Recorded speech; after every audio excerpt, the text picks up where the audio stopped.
But I've surrounded myself with some really wonderful people, and I couldn't imagine it any other way. I couldn't imagine my life any better. I have someone who loves me dearly. I have a nice place to live. I still have a job in a crappy economy, and I still have a wonderful family, some beautiful friends, some who couldn't make it, and I feel bad, but I know they wanted to. Well, maybe they wanted to, I don't know. But you guys all count, so thank you very much for all coming. And Sue for making some cakes and pies and whatever anybody else did. You guys pulled it over on me because I really thought it was going to be tomorrow.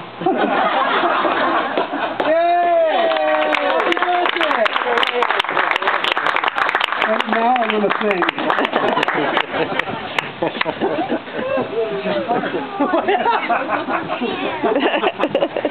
You know, I'm out. I don't understand.